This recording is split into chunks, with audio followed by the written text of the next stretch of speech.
Hey dudes, this is Joanna McLean, Nikki, in George Romero's Season of the Witch, and you're listening to Tommy Throwback Kovac on Splat from the Past. Tommy is such a sweetie. I was so thrilled to be on his podcast. Hey dudes, welcome to Splat from the Past, the only 80s themed horror and sci-fi show where things could get totally radical. Now today, I will be welcoming yet another zombie from George Romero's Day of the Dead, and I am talking about George Demick. George Demick went on to become a filmmaker. He's made such horror films as Asylum of Terror, Demon Sight, The Shelter, and his newest one is called Deadlines. I'm going to ask him about all that stuff today and talk about Living Dead Weekend. I think he just did it. I know one was virtual or was planned on being virtual, and then another one was in person. I'm going to find out for sure, though. So, here is my interview with George Demick.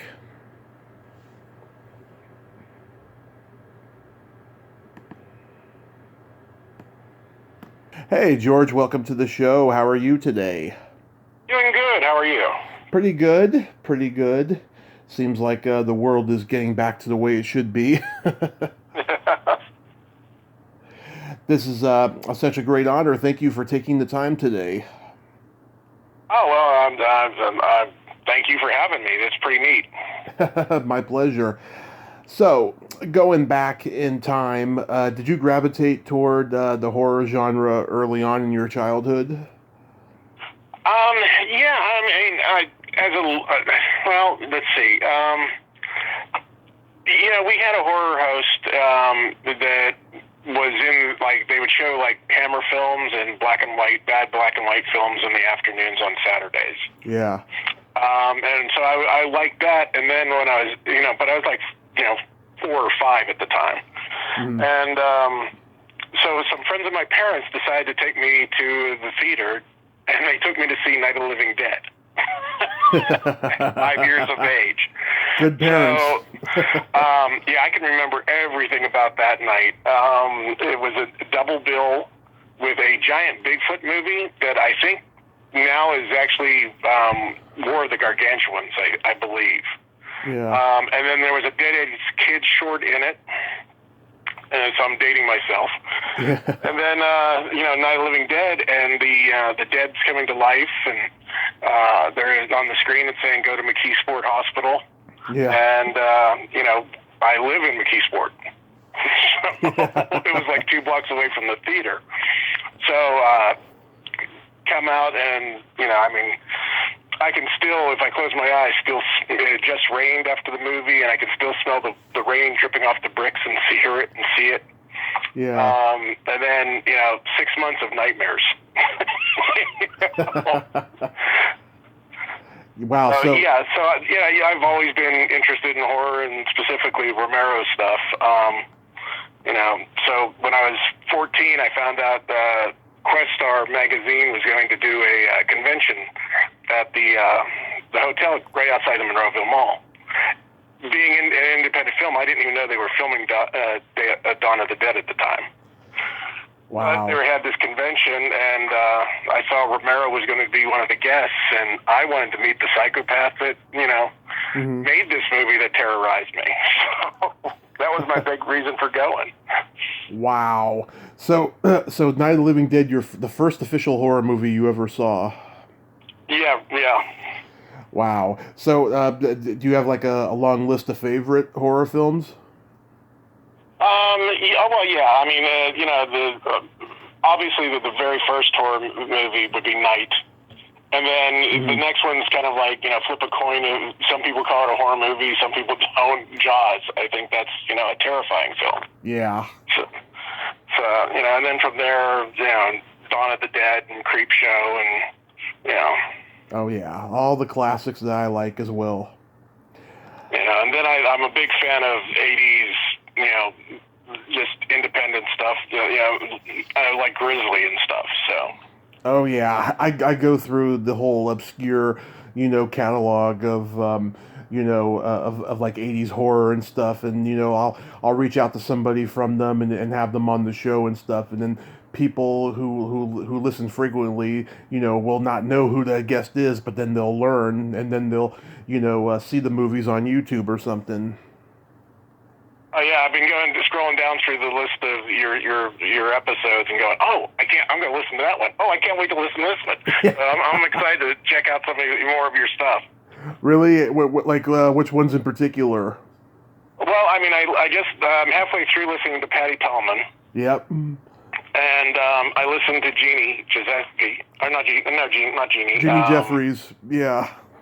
Oh my gosh, Jeannie Jeffries? Jeannie Jeffries. Yeah.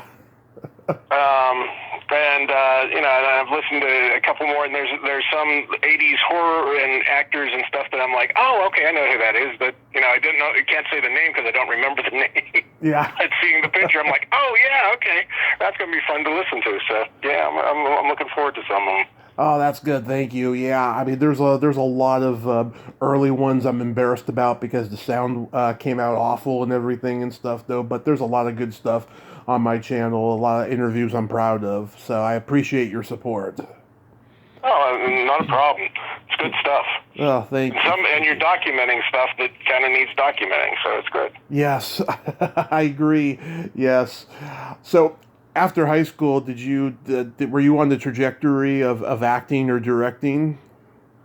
Well, actually, when I went and met George, I was 14 at that convention, and and this was back in the day, so you didn't pay for autographs.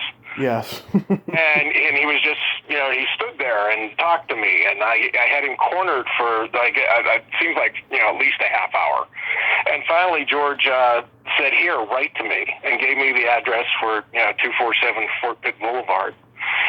The Laurel offices, and so I wrote him, and we became pen pals. And that's how you ended up in Day of the Dead. Well, actually, first I got a apprenticeship with him to Night Riders. Oh, okay. Yeah, so I went and in the time that we were talking, because I mean, after meeting him and learning about hey, you can make movies in Pittsburgh, which who knew. I went and started making little movies in the backyard and stuff with my friends, and went down to see a screening. And we've been writing for about a year back and forth. And I just recently looked back at the letters, and some of them were like, okay, what other movies have you directed? Because we didn't have the internet, so I had no clue as to what he had directed other than Night of the Living Dead. Wow. And just asking him what a producer does, what a director does, and so he was at a place called the Mattress Factory, which was an old mattress factory that they turned into an arts display place, and went down there, and after the screening of Night, was standing there talking to him, and I was literally starstruck. Yeah. George is tall, so I'm looking up at him, and just can't find any of the questions. And my mother looks at George and points down at me and goes, "He makes movies too." And I turned in embarrassment and smacked my face against the brick wall. And after George checked on me, he's like, "Write down all your questions and come down and spend an afternoon with me down at the office, and I'll answer all your questions." Wow, that's amazing. Yeah, I mean, who does that? I mean, I'm a 14-year-old kid, and he's saying, invited me down to his office for an afternoon. Yeah. And my dad never took time off from work. He took time off for work and drove me down there. And after the afternoon, he goes, "Hey, we're making this movie about, these nights on motorcycles. You want to be my apprentice on it?" Yeah. Yes. So I was walking on air for a good bit of the next couple of weeks, and then when the time came for me to start work on it, my dad ended up coming down and having to have a surgery for gallbladder, gallstones. Yeah. And unfortunately, they were only going to pay me like $25 a week. So I had to get a different job and make ends meet and help the family out. But I went up there about over that course of that summer, 20 some odd times. So, and every time I was up there, I was asking questions of everybody on the crew. What do you do? How do you do this? What's that? How's that? What's that? Why is that done that way? Yeah. And it was just great. Did Greg Nicotero work on Night Riders with Savini, or was that Creepshow? I think it was one of the two. Greg did. He did Day of the Dead, and he also did Creepshow. I think he worked on Creepshow, or I don't know if he worked on Creepshow or not. I think he was a production assistant for George, and then that led to him working with Savini on Day of the Dead. I'm pretty sure. Maybe, because by that time, Night Riders is my all-time favorite movie. It had nothing to do with George or anything. I think it's just this amazing movie. It is. I'm sorry, go ahead. I was going to say, it is. It's like a pet project for George, if ever there was one. There's like no movie like Night Riders. I mean, I always heard about Civil War reenactors, but I never heard about Camelot ones, let alone ones who ride motorcycles, you know? Right. And that was all way before these Renaissance fairs and stuff, and it's just, Yeah. It was like, what is this? You know? And it's through loving that, through going to the sets and stuff, I became friends with Mike Gornick. Right. And so I'd go down and hang out down at the office with Mike for hours on end. And he introduced me to Tom Savini because of my love of Night Riders. And Tom's like, yeah, come on over to the house. So I started going over and hanging out with Tom.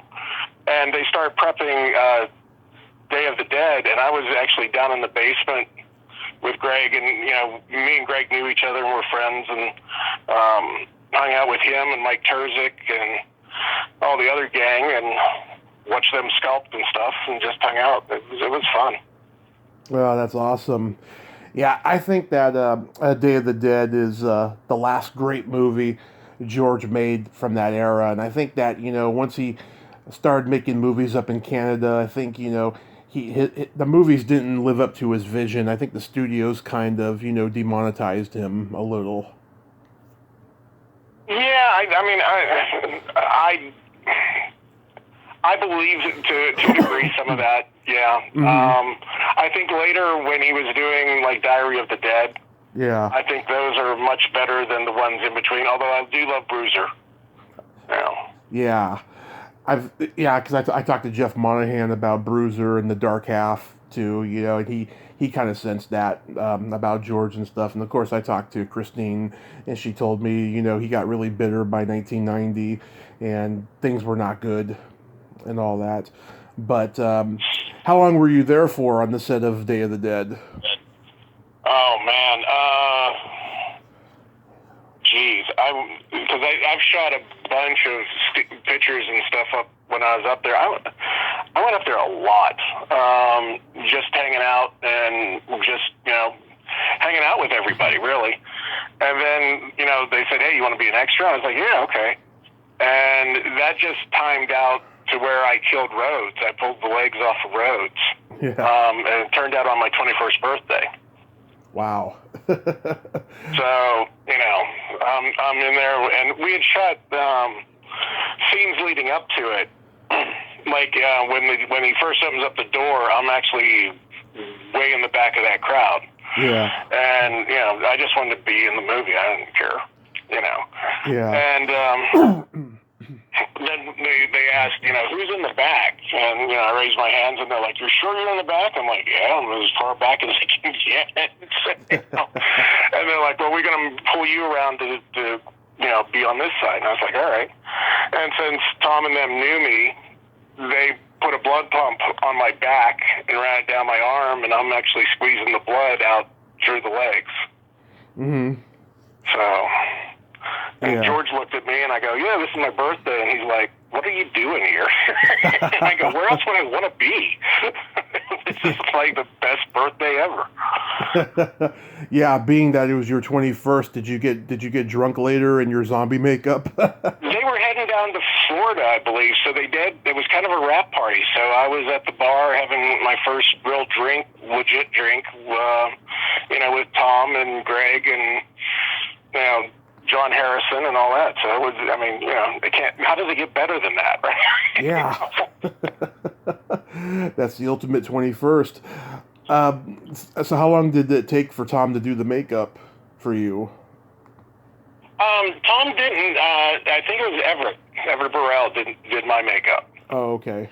And I know I did have to beg Tom because Everett, they had an appliance that was called Mambo Lips, which are these really big lips and I've always felt like my lips are too big to begin with. And it would have kept my mouth shut where I couldn't talk. So I was like, Tom, please don't let him do this. Please don't let him do this. Anything but this. And so they chose different appliances and put them on me. But it was fun. Yeah. I think the makeup took 45 minutes, if that. Did they invite you to the screening? No. I went to the premiere. The premiere. Mm-hmm. But I was also. I went to the premiere of Dawn of the Dead when I was 15. Yeah. So I won tickets and lied to the radio stations and stuff.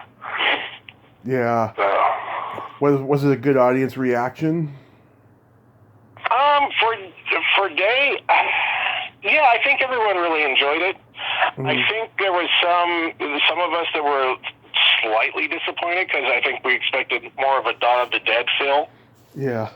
But in time, it's like, oh my God, I think it's so much better. Yeah. I know a lot of people didn't like the fact that, there was a lot of yelling going on in the movie and everyone, was just so angry. I remember when Return of the Living Dead came out, Roger Ebert said, "This is the sequel Day of the Dead should have been," and I'm sure that pissed George off if he heard about it. I really liked the conflicts and the stuff. I thought Joe Pilato did a really great job with Rhodes. Well, I think everybody did a great job. Yeah. I just think at the time it wasn't what people were expecting. Yeah, it was a little bit darker. And now it's perfect. It's exactly what it should have been. Yeah, to me, Laurie's performance is just wonderful, and it used to be my least favorite because I love Dawn so much, but I've actually come around with it. It's grown on me in recent years. Oh yeah, I just love it. I think it's very cool, and when on the set it was so different in that cave. It was just that cave just had its own vibe and had its own things going on. That was just made it another character. Yeah. So after that movie, where did you go next before making Asylum of Terror? Oh my, you've done research.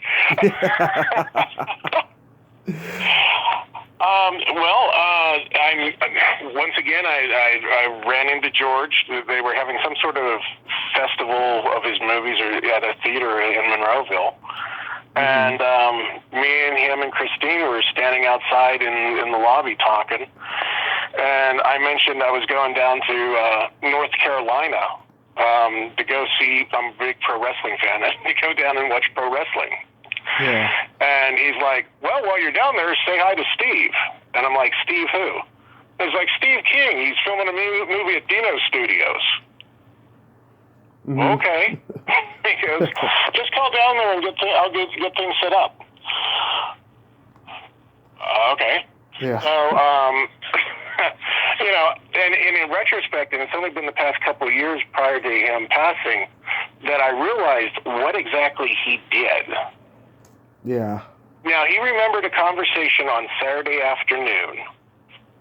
It wasn't like today where you could pick up your cell phone, and make the phone call. He had to wait till he got home, and then he had to call down and speak to Steve. And, at that time, getting to see Steve was kind of like a favor type thing. Yeah. And he actually, used a favor to get me in to meet Steve. And I don't know if he expected what would happen or not, but I took my shot. So I back in the day, we didn't have. I got a calling card so I could call down to North Carolina, and we didn't have a digital phone, a push button phone. So I had to go down to the 5 and Dime and call from the payphone next to the cashier. And I called down to Dino Studios, and I got, the phone rings, and so Steve here, and I'm like, Mr. King, and he's like, yeah. I'm like, I actually wanted to speak to your secretary. And he's like, well, what can I do for you?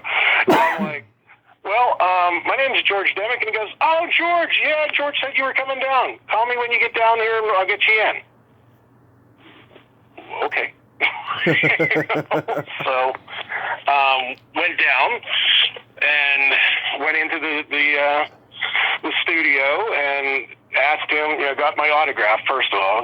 Dance Macabre, had to get that autograph. But then I asked him about Graveyard Shift, if anybody had the rights. And he said no one did. And he picked up the phone and called his lawyer and said, hey, I want to give this guy the rights to the movie. And that's how I ended up with the rights to Graveyard Shift. Wow. I guess opportunity was knocking. Yeah. And so we had Tom Savini pegged to direct it. Mm-hmm. And I had gotten, through Tom, I had met John Esposito, who's still one of my best friends in the business. Mm-hmm. And he wrote the screenplay. And eventually Greg, and he had another partner at the time, and I don't know who I can't remember his name, and that's going to bug me. But anyway, Greg and his partner secured us a deal with New World Pictures. Mm-hmm. And so upon signing, they got me out of the $40,000 to $50,000 in debt that I was from that far in the process. Yeah. And then we were supposed to start pre-production, and we were a month away from pre-production, where I would have gotten paid another $100,000 at 21 years of age, 22 years of age. And New World Pictures went bankrupt. Oh, wow. So, that took about 10 years to get over. But in the meantime, though, you did Asylum of Terror. Yeah, I've directed 16 features. Mm-hmm. What was the genesis of Asylum of Terror? I had planned to do a film about a little demon creature that I had built. Mm-hmm. And had gone to this haunted house that was in Nashville called Death Row, which was a prison for the criminally insane that closed down, that they turned into a haunted house. It's the actual story that's behind the movie. And went through it and thought it was okay, but they had some missed opportunities. So I found the guy that was running it, owned it, Tony Warner, and was talking to him about just, can you give me a room? Let me do a room up. I'll pay my own stuff. Let me do a room.